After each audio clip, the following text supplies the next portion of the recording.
Vamos a hablar, Hugo, de lo que se viene en las próximas horas, que es la información desde la Secretaría de Comercio Interior a cargo de Roberto Feletti, el talibán de los precios, para precisamente... El talibán de los precios. Para precisamente informar lo que va a ser la renovación de su régimen de precios cuidados, que en realidad son descuidados, porque sabemos bien que la inflación sigue tranquilamente su curso, más allá de estas medidas de controles que lanzan repetidamente y repetidamente fracasan desde la Secretaría de Comercio Interior. En las últimas horas hubo conversaciones con las empresas tratando de definir qué listas o qué productos van en las listas de 1.400 productos que van a ser incluidos y difundidos en las próximas horas, y en ese sentido todo indica que van a tener incrementos de precios en comparación con lo que venía vigente anteriormente del 2% aproximadamente.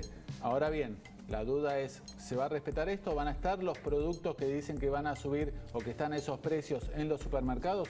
Teoría aparentemente sí, lo que sí está claro que los supermercados concentran nada más que el 30-32% del total del consumo. El resto, la gran mayoría, y sobre todo los sectores de bajos ingresos, van a almacenes de barrio, y ahí es donde los controles directamente ni existen, la inflación es mayor, y aparte recordemos otro viejo truco de los empresarios para eludir los controles y sobrevivir, en definitiva, es aumentar otros productos de precio que no están en la lista que difunde la Secretaría de Comercio Interior, y de esa manera compensar las pérdidas que tiene de un producto con mayores ganancias de otro. Recién acaba de salir desde el Banco Central el relevamiento de expectativas de mercado, una encuesta que hace el Banco Central entre cerca de 40, 50 analistas de la plaza financiera local internacional sobre las expectativas que tienen respecto de diferentes variables de la economía, y sobre la inflación sigue creciendo la expectativa de los analistas de lo que va a ser el 2022 en materia inflacionaria.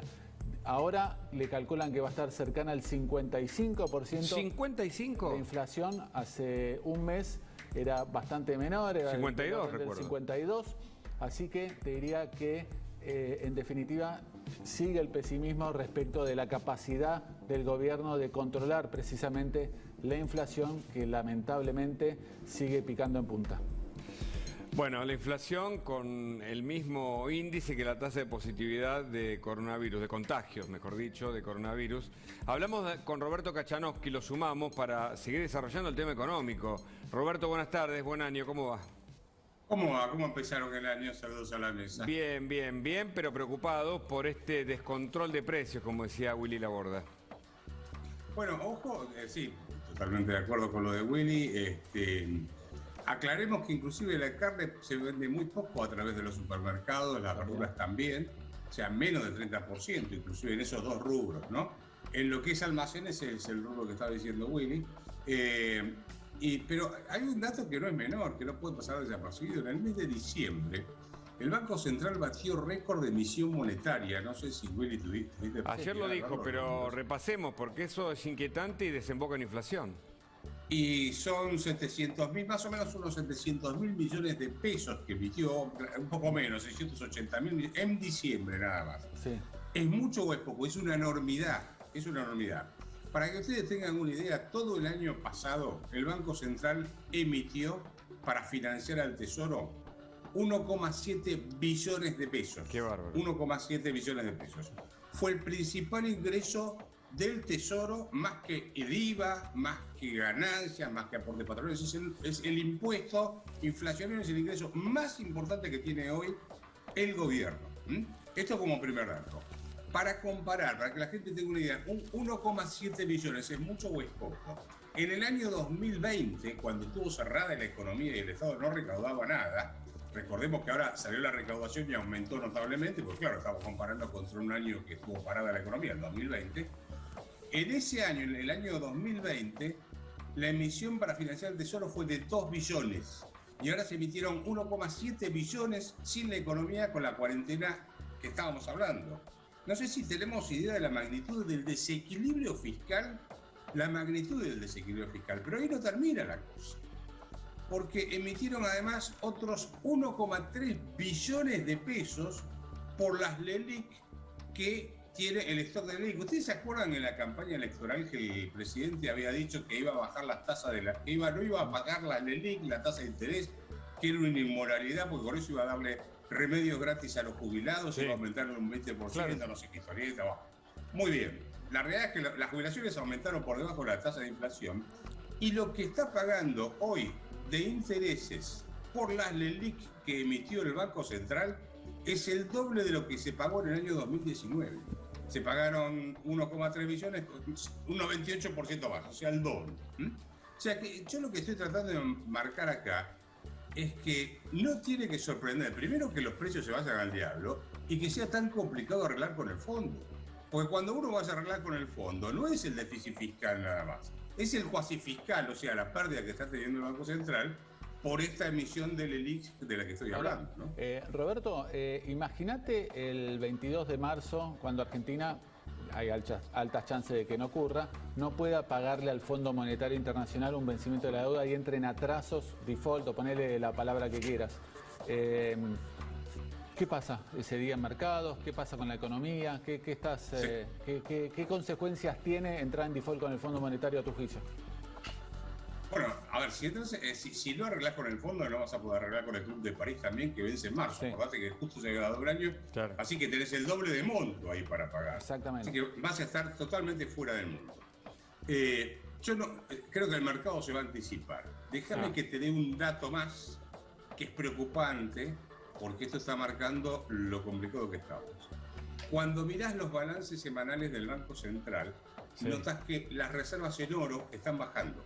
Mi estimación fue que entre el 23 de noviembre y el 23 de diciembre, que fueron los últimos dos balances completos que vi del Banco Central, las reservas en oro bajaron más o menos. ¿Están vendiendo el oro?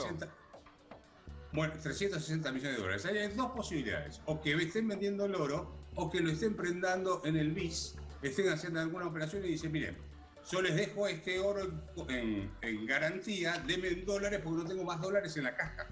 ¿Se entiende? Entonces, Sí. contablemente lo que deben estar haciendo... Me vino a la cabeza la joya de la abuela. Igual en el Banco Central negaron que vendieran oro, solamente por ahí pase, no sé, acá tengo la explicación, pero está bien. En definitiva, igual es. A ver. Las reservas están en lo mínimo, digamos.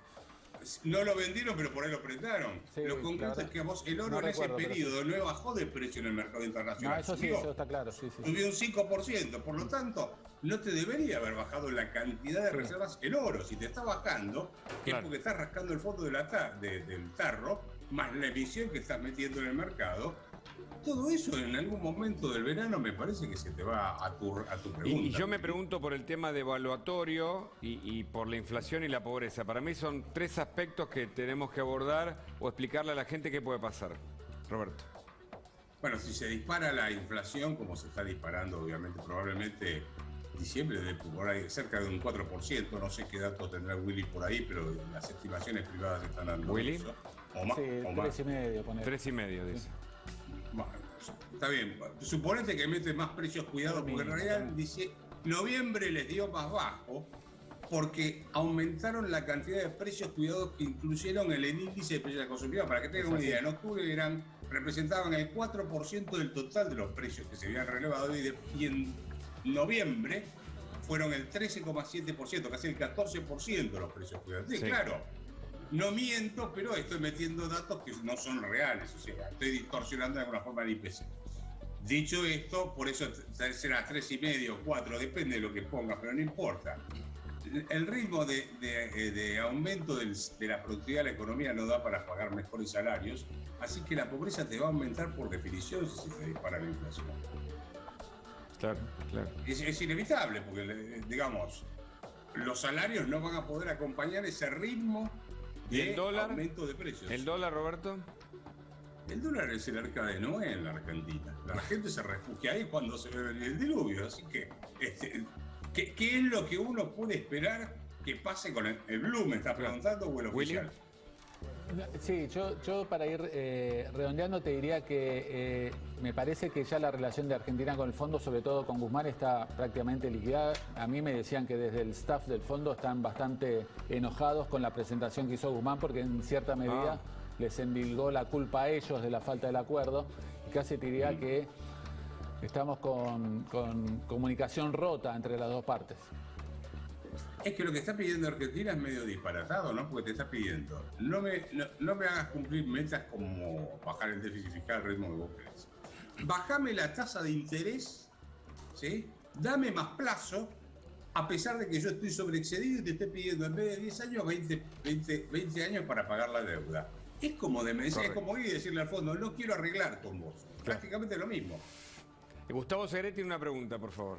Roberto, buenas tardes, ¿cómo te va? ¿Cómo te va, Gustavo? Muy bien, la pregunta es así, estamos hoy todos preocupados con el tema del acuerdo, con el tema de la situación del eventual no pago, pero las necesidades de financiación del gobierno para el año 2022 son mucho mayor que la preocupación con el FMI. Entonces la pregunta es, ¿de dónde va a sacar plata para financiar el déficit que tiene y la deuda que se le vence?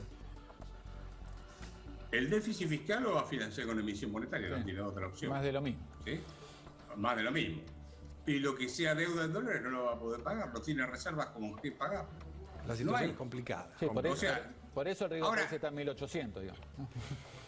A ver, por eso, el punto sería, ¿qué pasa si entramos en default con el fondo? Hoy ya tenemos niveles de riesgo país de default, porque 1800 puntos de riesgo de país es lo mismo que 1600, 1500, 1400, es lo mismo, cualquier número ya es disparatado en esos niveles.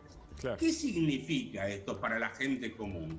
Que no hay crédito para que nadie pueda invertir un mango en la Argentina, porque la tasa que va a tener que pagar es de un 20% en dólares, ¿sí? Que no hay tasa de rentabilidad que rinda eso, salvo el narcotráfico.